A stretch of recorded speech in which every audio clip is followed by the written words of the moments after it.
இவ்ளோ பெரிய கிரிமினல்னா என் டிபார்ட்மெண்ட்ல கிரைம் லிஸ்ட்ல கண்டிப்பா இருப்பா. இருங்க செக் பண்ணி பாக்குறேன். நான் ஒரு பொண்ணோட போட்டோ அனுப்புறேன். அவ யாரு, கிரைம் லிஸ்ட்ல இருக்காளா இல்லையா கொஞ்சம் செக் பண்ணி சொல்றியா?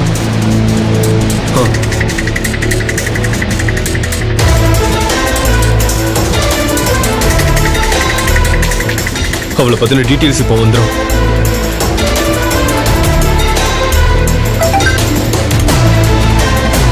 என்னாச்சு மதன், டீடைல்ஸ் கிடைச்சதா? இவ பேரு செல்வி. இவ மேல நிறைய திருட்டு கேஸ் இருக்கு.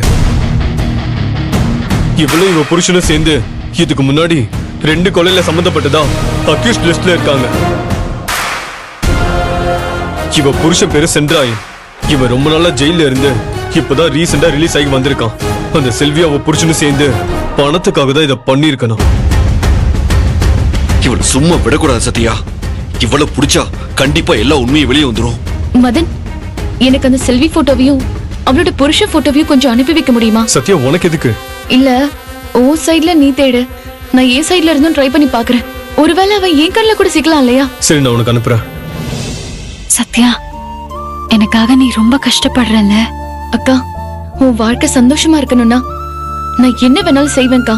ஏன்னா நான் உன்னை அக்காவா பாக்கல, என் அம்மாவா பாக்குறேன். எப்படியாச்சும் இந்த செல்வியை கண்டுபிடிச்சு உண்மையை வெளியே கொண்டு வந்துருவேன். அதுக்கப்புறம் நீயும் அபி மாமாவும் சந்தோஷமா இருப்பீங்கக்கா. எனக்கு அது போதும்க்கா.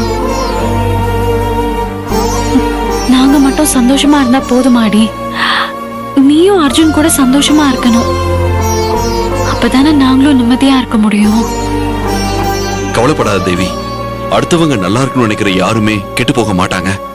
சத்யாவும் அர்ஜுனும் கண்டிப்பா ஒண்ணு சேர்ந்து சந்தோஷமா இருப்பாங்க.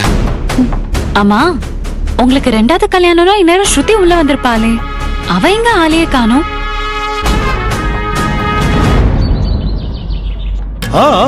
சரிக்கா,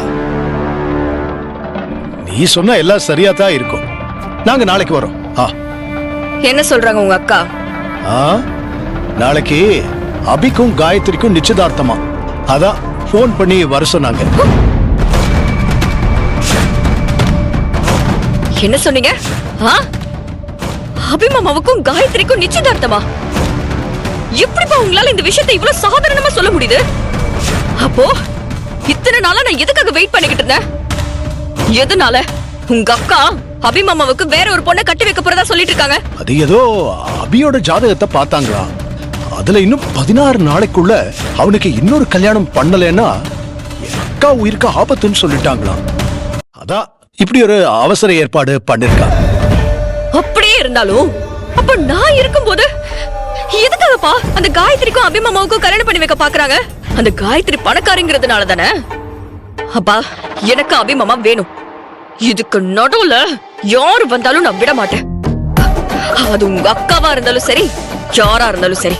அவசரப்படாத ஸ்ருதி. அக்கா எது செஞ்சாலும் அதுல ஒரு அர்த்தம் இருக்கும். ஜாதகத்துல பிரச்சனைன்னு வேற சொல்றாங்க. எதுக்கு தேவையில்லாம ரிஸ்க் எடுத்துக்கிட்டு? நீங்க வேணும்னா அப்படி ஒதுங்கிருங்க.